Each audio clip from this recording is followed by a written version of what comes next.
우리 지난 시간에 이제 이어서 보좌에 하나님께서 마지막 때를 기록한 책을 오른손에 들고 있는데 그 책에 이 봉인되어져 있는 그 인을 뗄 자가 아무도 없어서 요한이 그걸 보고 막 우니까 천사가 와서 24장로가 와서 뭐라 그러죠?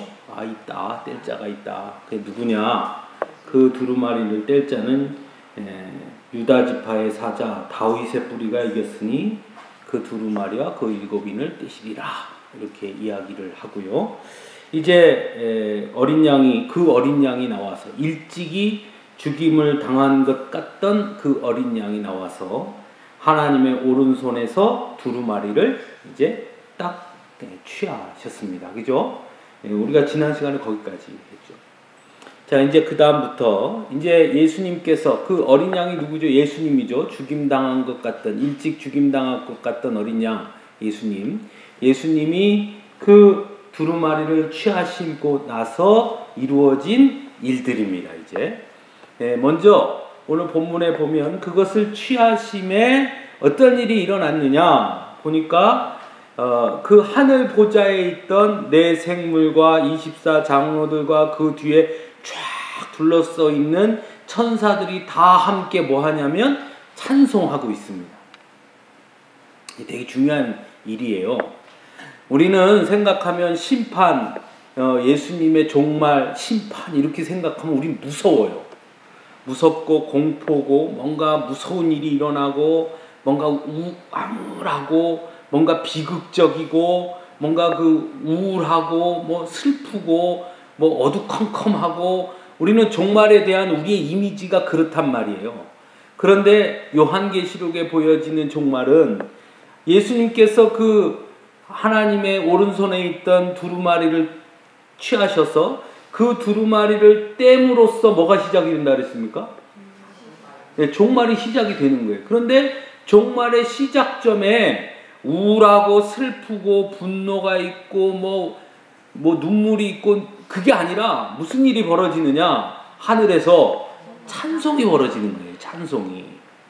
예. 그러니까 그 종말이 하늘에서 기쁨입니까? 슬픔입니까? 기쁨이에요. 그게 매우 중요해요. 우리가 가지고 있는 종말에 대한 인식이 그러니까 얼마나 우리가 이 성경과 동떨어져 있는 인식들을 가지고 우리가 사는지. 그러니까 어떤 경우에는 우리 성경보다 이 노스트라다무스를 더 믿는 것 같아요.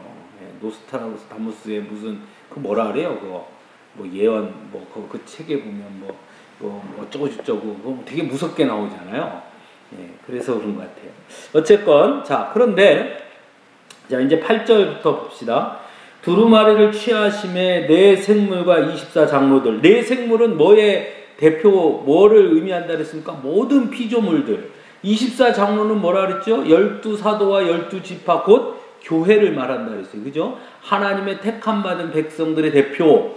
그러니까 그거를 한마디로 표현하면 교회. 그죠? 우리 교회 성도들. 그죠? 장로들이 그 어린 양 앞에 엎드렸습니다. 그러니까 어린 양이 하나님 앞에서 하나님에게 그 오른손에 있는 두루마리를 딱 취하시니까 그 옆에 있던 24장로와 네 생물이 다 그 어린 양 앞에 이렇게 탁 엎드립니다. 왜 엎드렸을까요? 이제 이분이 하신다 이거예요. 그죠? 하나님이 들고 있던 걸 이제 누구에게? 성자 예수님에게 딱 전했으니까 이제 누가? 그 예수님께서 하신다. 그러니까 그 앞에 딱 엎드리는 겁니다. 엎드렸는데 그 다음에 이제 8절 뒤에 보면 각각 검은고와 향이 가득한 금 대접을 가졌으니 이 향은 성도의 기도들이라 이렇게 되어 있습니다. 그런데 이 본문이 이거 헬라어 원어 성경을 보면 좀 해석이 좀 이상해요. 어떻게 해석을 하는 게 맞냐면 두루마리를 취하심에 네 생물과 검은고와 향이 가득한 성도의 기도들로 가득한 그 금대접을 가진 24장로가 엎드렸더라 이렇게 해석해야 돼요. 여기 그냥 본문에 보면 마치 네 생물과 24장로들이 다 뭘 갖고 있는 것 같으냐면 각각 검은고도 갖고 있고 향도 갖고 있는 것 같죠. 근데 그게 아니라 내 생물은 그냥 엎드린 거고 그 성도의 기도들이 가득한 금대접, 성도들의 기도들이 뭐예요? 향이잖아요. 그 성도들의 기도들이 가득한 그 금대접과 검은고를 가진 24장로와 내 생물이 엎드린 겁니다. 그러니까 내 생물은 그냥 엎드린 거고 그 검은고와 향이 가득한 금대접은 누가 들고 있는 거예요 지금? 24장로들이 들고 있는 거예요. 그러니까 성도의 기도들의 대표가 누굽니까? 성도의 기도들이기 때문에 누가 갖고 있겠습니까? 당연히 24장로가 가지고 있는 거예요. 그러니까 이 본문이 마치 내 생물도 같이 갖고 있는 것처럼 보여지는데 원어 성경은 그렇게 딱 잘라줍니다. 내 생물은 그냥 엎드린 거고 이 24장로들이 바로 성도의 기도들을 가지고 있는 거예요. 엎드린 거예요. 근데 중요한 거는 여기에 성도의 기도들이 되게 중요하죠. 우리가 6장 요한계시록 6장 9절을 찾아봅시다. 9절 6장 9절. 자, 제가 읽겠습니다. 다섯째 인을 떼실 때에 내가 보니 하나님의 말씀과 그들이 가진 증거로 말미암아 죽임을 당한 영혼들이 제단 아래에 있어 큰 소리로 불러 이르되 거룩하고 참되신 대주제여 땅에 거하는 자들을 심판하여 우리 피를 갚아주지 아니하시기를 어느 때까지 하시려 하나이까 하니 각각 그들에게 흰 두루마리를 주시며 이르시되 아직 잠시 동안 시되 그들의 동무 종들과 형제들도 자기처럼 죽임을 당하여 그 수가 차기까지 하라 하시더라. 무슨 뜻이냐면 누가 지금 부르짖은 겁니까? 성도들이 부르짖은 거예요. 성도들이 다섯째 인 뗄 때 하나님 언제 심판하시겠습니까? 하고 부르짖었더니 하나님께서 그 음성을 듣고 뭐라고 그러냐면 잠시 기다리라 이렇게 말한 거죠. 맞죠? 내용이. 또 어디로 가시냐면 8장으로 갑시다. 8장 3절 제가 또 읽겠습니다. 또 다른 천사가 와서 제단 곁에 서서 금향로를 가지고 많은 향을 받았으니 이는 모든 성도의 기도와 합하여 보좌 금제단에 드리고자 함이라. 향연이 성도의 기도와 함께 천사의 손으로부터 하나님 앞으로 올라가는지라. 천사가 향로를 가지고 제단에 불을 담아다가 땅에 쏟음에 우레와 음성과 번개와 지진이 나더라. 여기도 뭐가 등장합니까? 성도의 기도가 등장하지요. 그죠? 자, 그럼 다시 옵니다. 5장 8절. 자, 예수님께서 두루마리를 취하셨는데 24장로가 뭘 들고 있다고요? 성도의 기도를 들고 있습니다. 이거는 뭘 의미하는 거냐면 하나님의 심판에 성도의 기도의 응답이라는 거예요. 하나님의 심판이. 하나님의 심판이 뭐의 응답이라고요? 성도들의 기도의 응답이라고요. 무진장 중요한 거예요. 하나님이 그냥 어느 날 갑자기 심심한데 오늘 그냥 끝낼까? 이게 아니라 우리 성도들이 특별히 그 성도들이 누굽니까? 지금 여기서 말하는 성도들. 지금 핍박받는 성도들이 아까 6장 3절에서 어느 때까지입니까? 하고 부르짖는 그 성도들의 음성을 듣고 심판하시는 거예요. 이것과 비슷한 역사적 사건이 있습니다. 뭐가 있을까요? 구약 성경에.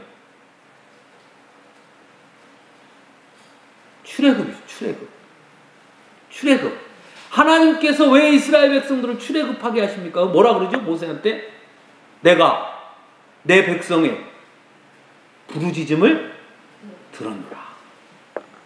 그러니까 출애굽 사건도 하나님께서 그냥 고생했으니까 이제 끝내주지 뭐. 오늘 심심한데 그냥 재미없는데 할까? 이게 아니라 뭘 듣고? 성도들의 기도를 듣고 그 기도의 응답으로 행하신 게 뭐예요? 출애굽이에요. 하나님의 심판도 그냥 오늘 심심한데 그냥 끝내지 뭐가 아니라 뭐의 응답으로? 성도들의 기도의 응답으로.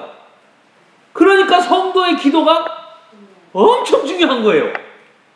네. 그렇죠? 하나님의 심판에 성도의 기도가 매우 중요한 거예요.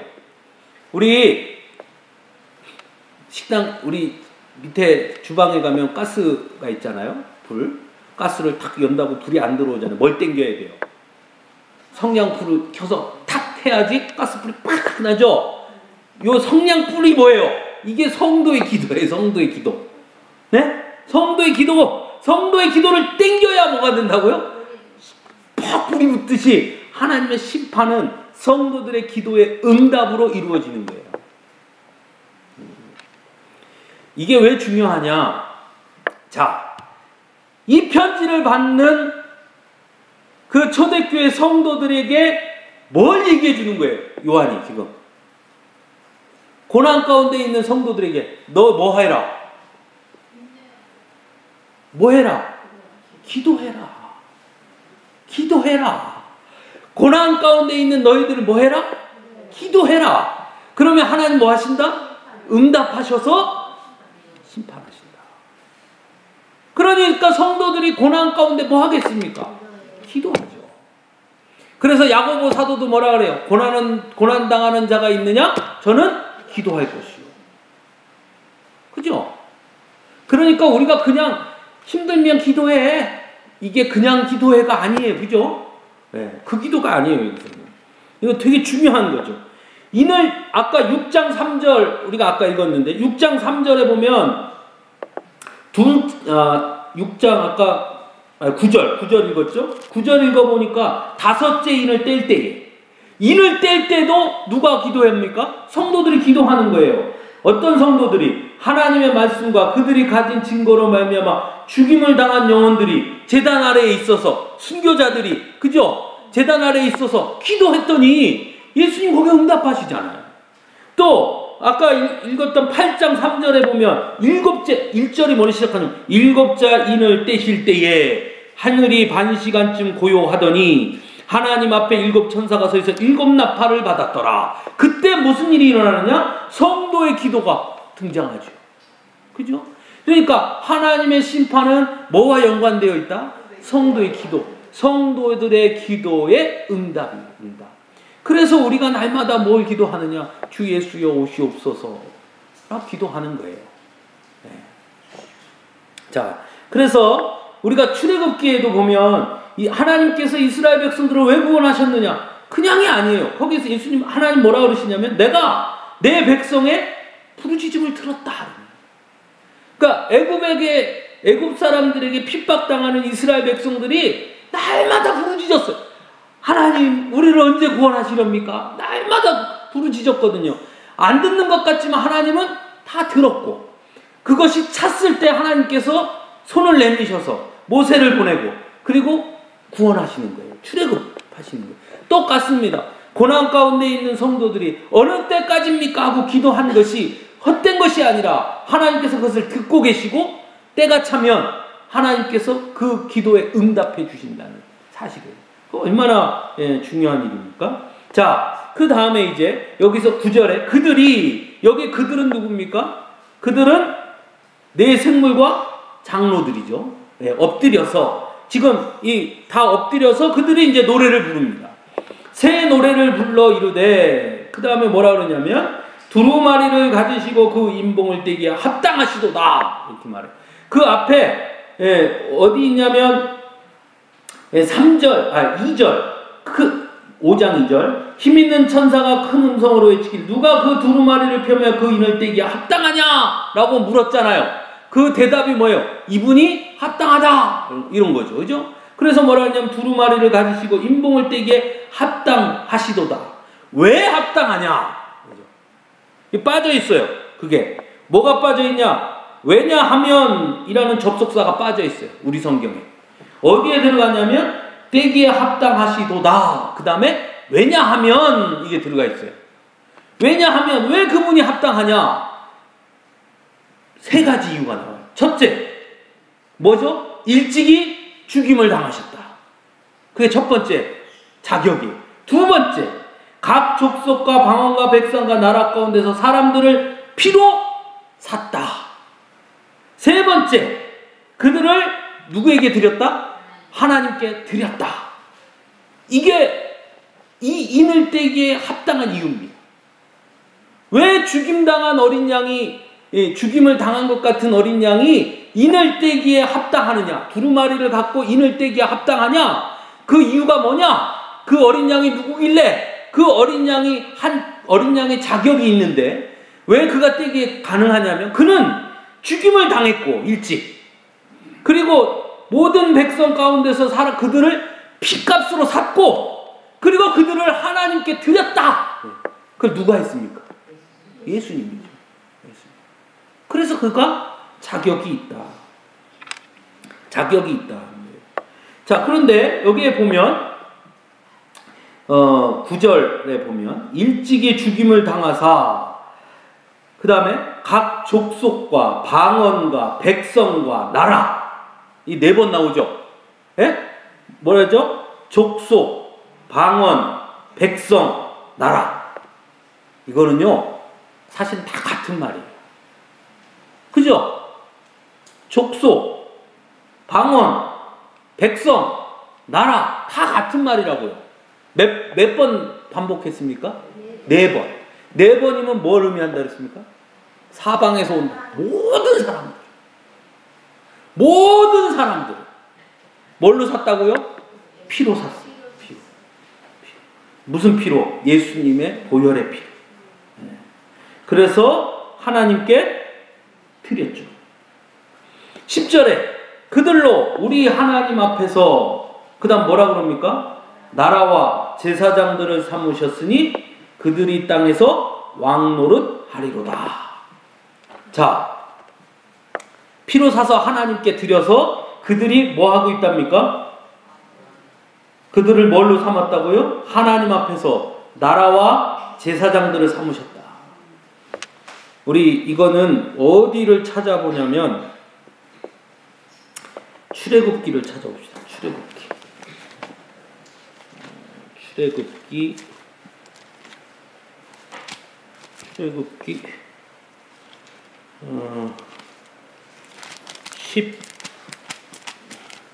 17장이던가요?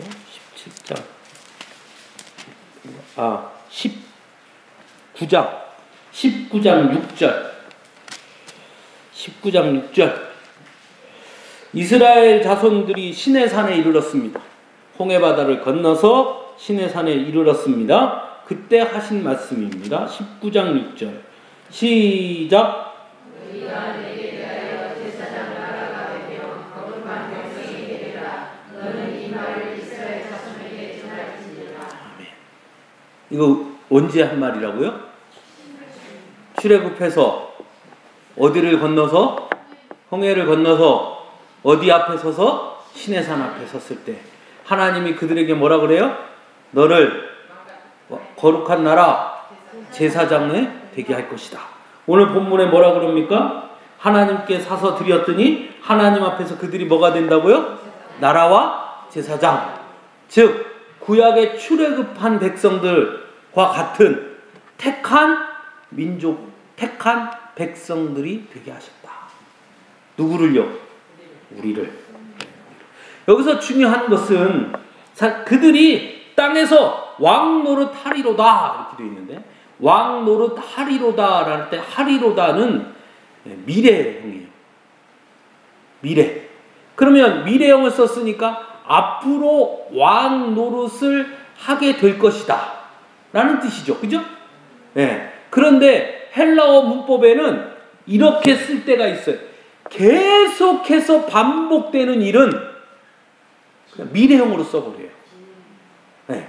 계속 똑같은 일이 올해도 그렇게 되고 내년에도 또 될 거고 작년에도 그랬고 올해도 똑같고 내년에도 그렇고 매번 반복될 일들은 미래형을 쓴다고요.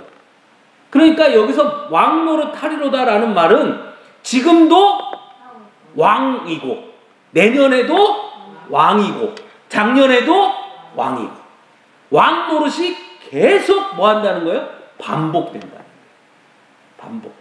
앞으로 지금은 거지인데 나중에 왕이 될 거야. 이게 아니라 지금도 왕인데 내년에도 왕이고 영원히 왕일 거다. 이 뜻이에요. 네.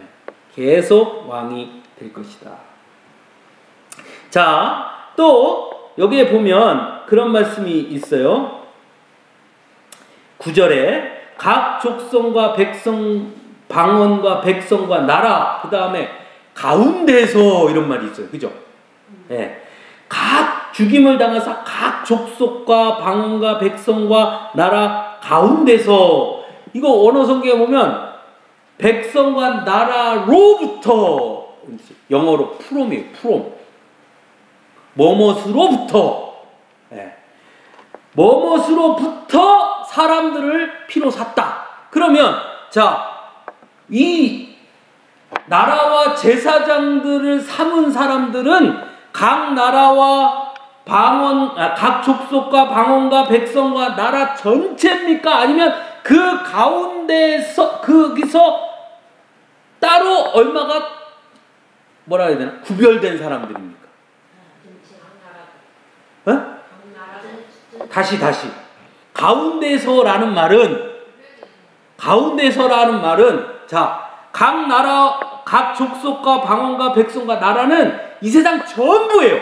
자, 예수님께서 십자가에 달려 돌아가심으로 이 세상 모두를 다 뭐 하셨습니까? 구원하셨어요. 그러나 다 구원을 선포했으면, 그럼 다 구원 선포했으니까 우리 그냥 신앙생활 안 하고 살아도 그냥 다 천국 갑니까? 다 구원을 선포했으나, 그러나 거기에서 가운데서, 그 많은 사람들 가운데서 하나님께 드려진 사람들이 있는데 그들이 뭐가 된다는 거예요? 나라와 제사장들이 된다. 그러면 나라와 제사장이 되는 것은 각 족속과 방언과 백성과 나라 전체입니까? 아니면 그 중에 특별히 일부입니까? 특별히 일부. 그 일부가 누구예요? 그게 성도. 우리가 성경을 볼 때 우리나라 말이 되게 어려워요. 제가 이 성경 공부하다 보면 우리나라 말이 정말 어렵다. 그리고 우리나라 말이 참 멋진 말이다. 하나님을 설명하는데 우리나라 말처럼 이렇게 잘 설명할 수 있는 게 있을까? 이런 생각을 가끔 해요. 네. 기독교 진리를 설명하는데. 여러분, 제가 지난번에 설교 때도 누구든지, 우리 지지난주에 했죠. 그죠? 전도잔치 때 누구든지 믿기만 하면, 그죠? 그럼 거기서 누구든지는 뭘 얘기합니까? 오늘 본문에서 각 족속과 방언과 백성과 나라, 누구든지예요. 누구든지. 그러니까 왜냐? 하나님이 다 구원을 선포했으니까 누구든지. 그런데 믿기만 하면은 뭐에 속하겠어요? 오늘 말씀에 가운데에서요. 모두에게 열려 있으나, 그러니까 이렇게 말해요. 누구든지 구원을 받을 수 있으나 아무나 구원을 받는 게 아니다. 우리나라 말만 이렇게 표현할 수 있다니까요. 예? 누구든지 구원받을 수 있는데 아무나 구원받는 게 아니에요. 예? 말장난 같지만 그게 정답이에요. 누구든지에게 구원은 선포되어 있습니다. 그렇다고 아무나 받는 게 아니죠. 예수님이 누구든지 나를 믿으면 그랬잖아요. 또 뭐라고 그랬냐면 누구든지 나를 따르려거든 했단 말이에요. 이 세상의 모든 사람들 중에 나를 따를 사람들은 조건이 있잖아요. 누구든지에게 다 구원이 선포됐으나, 그러나 그 중에 따르는 자, 그 중에 택함 받은 자, 그 중에 예수 그리스도를 구주로 고백하는 자이 있는 거예요. 그 가운데에서. 또 오늘 말씀하고는 조금 다르긴 하지만, 족속과 백성과 방언과 나라, 이 본문을 이상하게 해석하는 사람들도 봤어요. 이 선교단체 같은 데서 이거 이상하게 해석을 하던데, 뭐라 그러냐면 예수님께서 땅끝까지 이르러 내 증인이 되리라, 각 족속과 백성과 방언 이 말씀 나오잖아요. 그러니까 그 사람들 뭐라 그러냐면, 이 백성과 족속과 모든 방언에게 하나님의 복음이 전해지면 그때 예수님이 오신다는 거예요. 네? 그래서 어떻게 했느냐? 현재 전 세계 나라에 유엔에 가입되어 있는 국가, 아니 유엔이 아니라 하여튼 나라라고 이 주권이 인정되는 모든 국가에 복음이 들어가지 않은 나라가 있습니까? 없습니까? 없어요. 없어요. 복음이 다 들어갔어요. 물론 그들이 믿느냐 안 믿느냐는 다른 거고 복음이 다 전해졌다고요. 자, 그러면 그들이 이제 맨 처음에는 그게 다 전해지면 하나님 오신다 그랬거든요. 그래가지고 복음을 전해야 된다고 이제 선교 그 단체는 난리를 쳤어요. 근데 다 전했어요. 하나님 안 와. 그러니까 어떻게 됐냐? 이제 나라는 됐고, 그다음 족속에게 전해야 된다. 그렇게 하니까 아프리카에 가면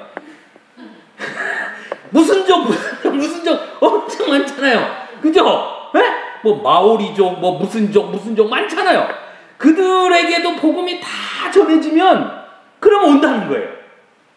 또 그들에게 얼추 전해지고 있어요 지금. 그러면 그 다음 뭐라 그러냐? 같은 족속이긴 한데 말이 틀려. 우리나라 한민족이라고 그러는데 전라도 사투리랑 경상도 사투리랑 제주도 사투리랑 충청도 사투리랑 틀리잖아요. 그러니까 분명히 같은 족인데 여기 사는 족하고 멀리 떨어져 있는 족이 서로 말이 조금 방언이 틀려. 그럼 어떻게 되냐? 또 다 틀리다는 거예요.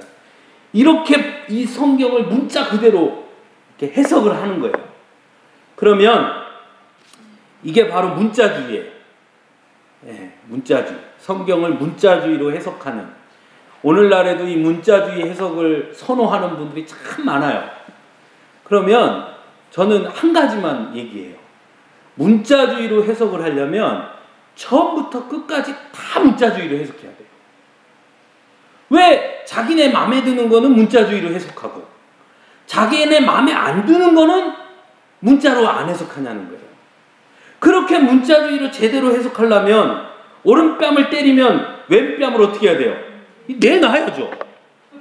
네? 70번씩 몇 번 용서해야 돼요? 네? 네. 70번씩 7번이라도 용서를 해야죠. 그러니까 그런 말씀들은 그러니까 많이 용서하라는 뜻이지 꼭 그렇게 하라는 게 아니고 이렇게 해석하고 다른 사람들에게 뭘 얘기할 때는 말씀 그대로 가지고 와서 해석하고 그죠? 돼지고기는 먹으면서 에? 남이 저기 뱀고기 먹는 거는 성경에 먹지 말라 그랬는데 이러고 있고 에? 이런 게 뭐냐면 문자주의를 해석하려면 처음부터 끝까지를 다 문자로 봐야 되는 거예요. 그러니까 우리 개신교, 전통 개신교는 문자주의를 인정하지 않습니다. 어디도. 문자주의로 말하는 것은 그거는 문제가 있어요. 왜 그러냐? 성경 자체가 원본이 아니잖아요. 하나님이 김영자 권사야 잘 불러라. 그래서 이렇게 썼는데 틀렸어. 고쳐 빨리 지워 다시 써. 이렇게 안 하셨단 말이에요. 이 다 사본이란 말이에요. 또 다 번역했단 말이에요. 오류가 나온단 말이에요. 집에 가서 한번 찾아보세요. 여러분들 지금 다 개역개정 갖고 계시죠? 예전에 개역개정 말고 개역정 성경이 있었어요. 집에 있을 거예요. 거기 갖고 가셔가지고 집에 가서 어디를 찾아보시냐면 아들 비유가 있어요. 아들 비유. 무슨 비유냐면 아버지가 얘야 가서 나 좀 도와서 일 좀 해다오. 포도원에 가서 일하자. 그랬더니 큰아들이 어떻게 하느냐. 큰아들이 아니요 안 갈래요. 그리고 나중에 가고 둘째 아들은 네 그래놓고 나중에 안 가요. 저도 지금 헷갈리는데 개역 개정이랑 개역 성경이랑 바뀌어 있습니다. 가서 집에 가서 찾아보세요. 바뀌어 있다고요. 큰아들 둘째 아들이 바뀌어 있어요. 네? 큰아들 둘째 아들이 개역 성경하고 지금 우리 개역 개정 성경하고 바뀌어 있단 말이에요. 그럼 이건 뭐냐? 오류냐? 아니에요. 잘못 번역했던 거예요. 그렇다고 큰 뜻이 뜻이 바뀌진 않잖아요. 큰아들이 중요하냐 둘째 아들이 중요하냐가 아니잖아요. 그죠? 그러니까 이런 것들의 오류들이 있단 말이에요. 그러니까 문자주의는 옳지 않아요. 그럼 어떻게 해석하느냐 우리는 문자를 이 말씀의 의미를 뜻을 문맥에서 전체에서 같이 보면서 그러면서 앞뒤와 같이 연결해서 이해하는 거예요. 그게 맞아요. 네? 그러니까 그냥 문자주의를 하면 큰 오류에 빠져요. 요새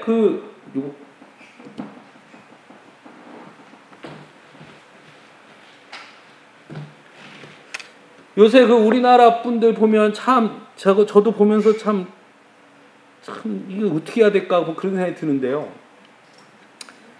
미국에서 동성애 그 헌법이 통과가 됐잖아요. 그러니까 막 오바마가 무슨 뭐 적그리스도니 뭐니 또 막 난리가 났어요. 그랬는데 또 뭐 누가 뭐 무슨 뭐 테러인가 뭔가 해서 죽었는데 거기서 오바마 대통령이 어메이징 그레이스 또 찬송을 확 불러요. 그러니까 또 막 은혜 또 그 밑에 역시 미국 대통령은 하나님이 세우신 대통령 또 막 달려요. 찾아가 보니까 분명히 욕했던 사람이 또 그새 바뀌었어요. 네? 또 요새 저한테 자주 날라오는 게 뭐냐면 우간다 대통령이 미국에서 미국 대통령이 니네 동성애 그거 왜 저기 동성애를 불허하냐? 동성애 허락해라 허가해라. 오바마가 우간다 대통령한테 얘기를 했어요. 그러니까 우간다 대통령이 우리는 안 한다. 그러니까 또 우간다 대통령은 확실히 하나님의 사람이네 어쩌네 또 막 이렇게 했었어요. 우간다 대통령이 어떤 사람인지를 알고 말을 해야죠. 알고. 지금도 수백 명을 지금 학살하고 있는 사람이에요. 인성청소하고 동성애라고 뒤집어 씌워가지고 무조건 다 죽이고 자기 반대하는 사람. 아니 그런 사람을 역시 하나님이 세우신 사람. 뭐냐면 전체를 보지 않고 그저 요 죄업적인 것만 이렇게 보고 그렇게 바뀐단 말이에요. 성경도 똑같이. 성경도 전체를 보지 않고 자꾸 내 눈에 보이는 그것만 가지고 그게 그냥 전부인 것처럼 그 말씀을 그냥 또 있는 그대로 문자적으로 막 갖다 붙이면 다른 사람들에게 상처가 되는 말씀들을 얼마나 많은지 몰라요. 말씀은 내게 적용하는 거거든요. 그리고 말씀은 우리가 전체를 봐야 돼요. 오늘 본문도 마찬가지예요. 이 말씀을 요한계시록을 볼 때 그 말씀을 이 요한계시록은 요한이 본 것을 우리에게 설명하고 있는 거거든요. 네? 설명. 제가 저기 서울에 가서 저 남대문 보고 왔다 칩시다. 여러분 여기 남대문 보는 사람 아무도 없고. 그럼 내가 가서 남대문 보고 와서 설명할 것 아닙니까? 와, 문이 크기가 우리 교회만 해, 우리 교회. 막 이렇게 말한단 말이에요. 뭐 과장도 할 수도 있고 뭔가 상상할 수 있도록 막 비유도 섞어서 막 이렇게 얘기할 것 아닙니까? 나무 하나가 사람이 한 3명이 이렇게도 다 될까 말까 이런단 말이죠. 그냥 설명하잖아요. 요한이 하나님이 보여준 환상을 요한이 지금 설명하고 있는 거죠. 그럼 그 말을 그대로 있는 그대로 문자적으로 해석하는 게 얼마나 어리석습니까? 왜 그렇게 설명했는지, 요한이 뭘 본 건지, 그리고 그렇게 설명했을 때 듣는 사람들이 잘 이해할 수 있으니까 그렇게 설명한 거거든요. 그렇잖아요. 그러면 그들과 공유되어 있는 어떤 공통점이 있으니까 설명하는 거란 말이죠. 그렇잖아요.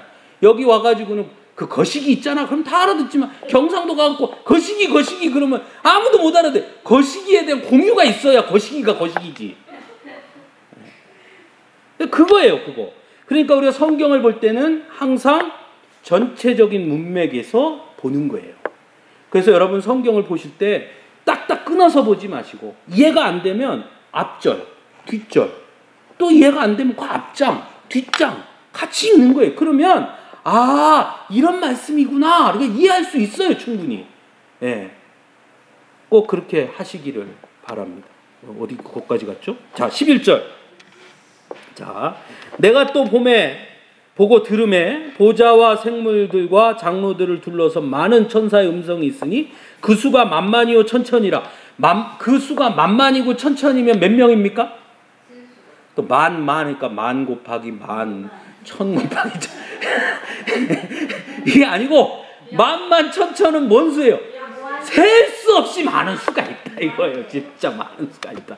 이걸 갖다가 그 수가 그러니까 만 곱하기 만, 뭐 천 곱하기 천 이게 아니라 수가 엄청 많다는 거예요. 그 수가 이제 노래를 부릅니다. 뭐라고 부르냐? 죽임을 당하신 어린 양은 능력과 부와 지혜와 힘과 존귀와 영광과 찬송을 받으시기에 합당하도다 라고 찬송 부릅니다. 그죠? 그런데 우리 앞에 어디 보시냐면 계시록 1장 5절 1장 5절 해서 6절. 자, 시작. 또 충성된 증인으로 죽은 자들 가운데서 먼저 나시고 땅의 임금들의 머리가 되신 예수 그리스도로 말미암아 은혜와 평강이 너희에게 있기를 원하노라.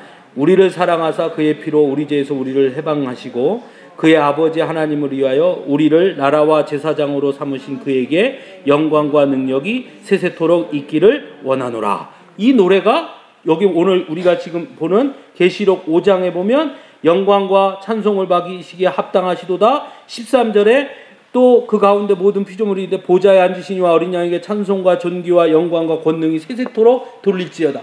이 찬송이 동일하게 들어가 있죠. 그러니까 같이 찬송하고 있는 거죠. 자, 그런데 또 13절에 보면요. 자, 보겠습니다. 또 들으니 하늘 위에와 땅 위에와 땅 아래와 바다 위에와 또 그 가운데 모든 피조물, 이건 뭘 의미하는 걸까요? 온 세계, 온 우주죠. 그죠? 온 우주. 땅 위에, 하늘 위에, 땅 위에, 땅 아래, 바다 위에 그 가운데 모든 피조물. 그러니까 모든 우주가, 우주 만물이 하나님의 그 심판을, 하나님의 다시 오심을 온 우주가 찬송하는 거예요. 요즘 신학 논쟁 중에 요즘 많이 신학교 또 뭐 신학 그 서적 요즘 많이 나오는 게요. 진화에 관한 이야기를 많이 해요. 뭐라 그러죠? 그 천문학 이런 얘기들도 많이 나오고 또 진화. 우리가 진화라고 할 때 우리가 진화론 창조론 뭐 이래서 뭐 원숭이가 사람 된 이런 진화론을 얘기하는 게 아니고 우리가 세상이 점점 발전하잖아요. 진화한다 그러잖아요. 이런 진화와 하나님의 창조라는 것을 서로 이렇게 연결해서 뭔가 뭐 무슨 용어가 있는데요. 요즘 그런 서적들이 많이 나오고 호신대에 있는 그 신재식 교수님 같은 분도 아주 그런 쪽에 아주 세계적으로 이름이 있는 그런 분이기도 하고 이제 그런 책들도 많이 나오고 또 우주에 관한 이야기들이 많이 나와요. 창조와 우주, 종말과 우주 이런 얘기. 이제 그 얘기의 핵심은 뭐냐면 하나님이 다시 오셔서 이 땅에 종말이 일어나잖아요. 우리가 종말이라 그러잖아요. 하나님 다시 오시잖아요. 그러면 그게 지구에만 종말이 오는 거냐? 지구에만 종말이 오는 거냐? 아니면 온 우주, 명왕성, 천왕성, 뭐 금성, 목성, 화성, 태양계, 또 태양계 저 밖에 우주, 이 모든 우주에 하나님이 임하는 거냐? 아니면 이 지구에만 하나님이 임하는 거냐? 그럼 어떤 사람들은 이 지구에 하나님이 임해가지고 이게 지구를 없애고 새하늘 새 땅 붕 떠가지고 다른 혹성으로 이렇게 뭐 이렇게 뭐 이런 사람도 있잖아요. 그렇게 주장하는 사람들도. 그러니까 그것이 뭐냐? 그 종말이. 또 창조. 하나님께서 성경의 창세기에 분명히 하나님의 창세기에 있는 창조의 역사는 창조한 것을 이렇게 보면 그는 지극히 지구적 창조란 말이에요. 지구에 내린 창조란 말이에요. 이 땅에 동물이 있고 식물이 있고 이거만 나오잖아요. 그러면 저 우주의 창조는 어떻게 된 거냐? 그럼 우주를 먼저 창조하고 지구를 창조하고 그 다음에 지구 안에 있는 걸 창조한 거냐? 아니면 전체를 같이 창조한 거냐? 뭐 이런 되게 넓어졌죠? 궁금한 게. 그죠? 우리는 요거만 보고도 지금 고민하고 있는데 과연 우주의 창조는 어떻게 시작됐느냐? 하나님의 종말이 우주에는 어떤 영향을 끼치느냐, 이런 논쟁들을 지금 막 펴고 있습니다. 예, 과학자들도 막 주장하고 있고 이렇게 막 주장하고 있어요. 여러분은 어떤 것 같아요? 네? 뭐 우리는 전문가가 아니니까 우리가 그냥 생각하는 건 얘기할 수 있잖아요. 우리는 어떻게 생각하세요? 예수님이 이 땅에 재림하시면 지구에만 종말이 오는 겁니까? 아니면 정말 이 우주가 다시 그냥 싹 그냥 뭐 이렇게 되는 겁니까? 아니면 지구에만 이렇게 종말이 오는 겁니까? 어떻게 생각하세요? 다 싹.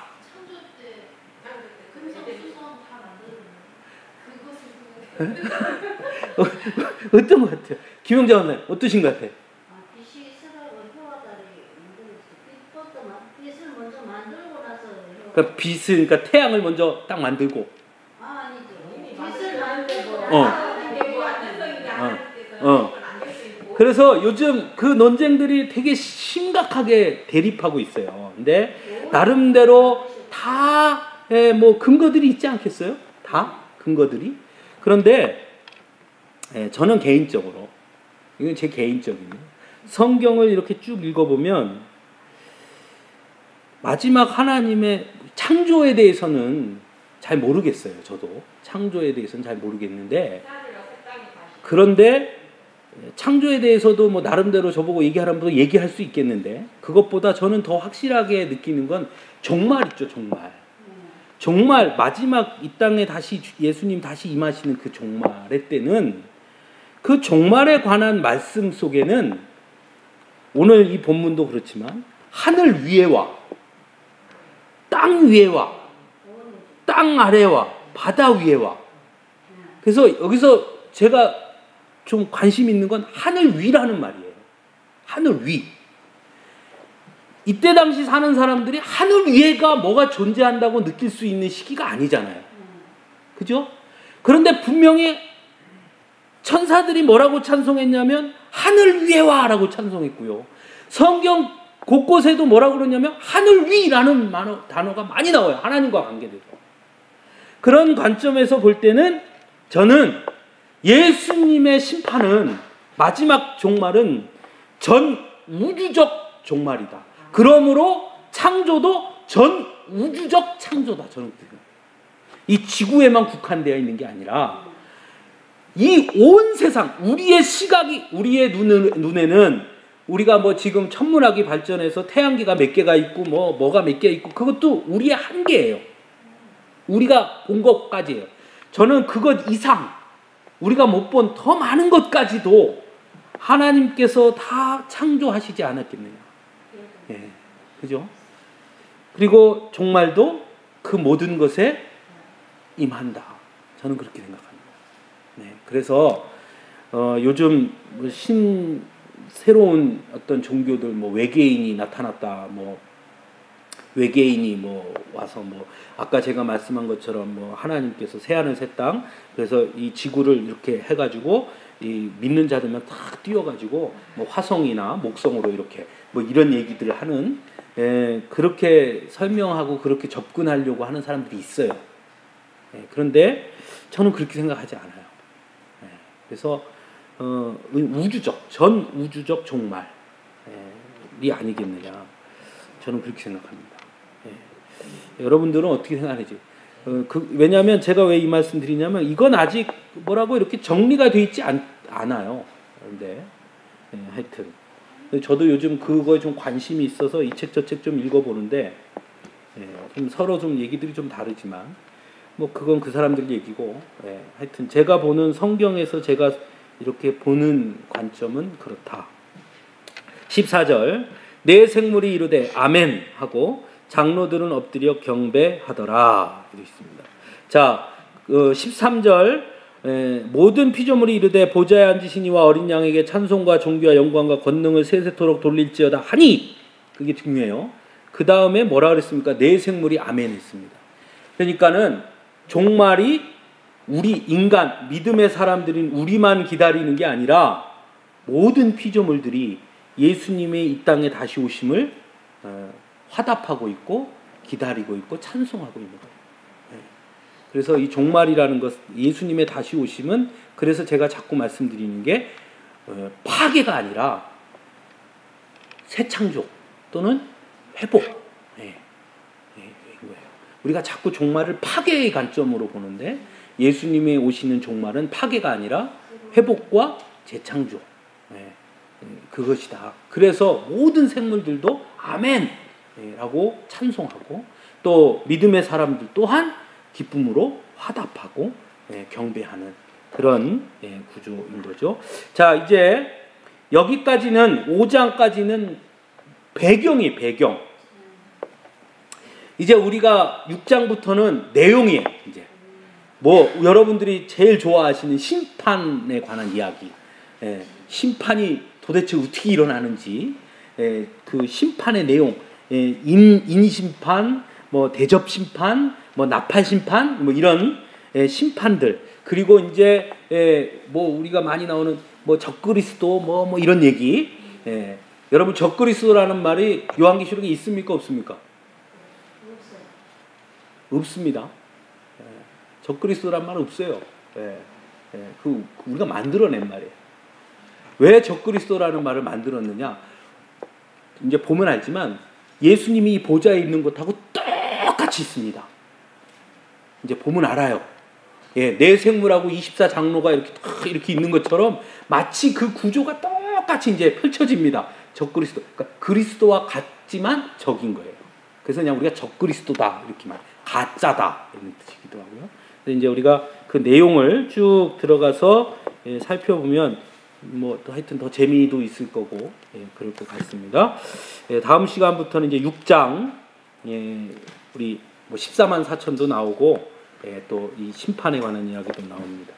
같이 보실 수 있기를 바랍니다. 우리 찬송 부르겠습니다.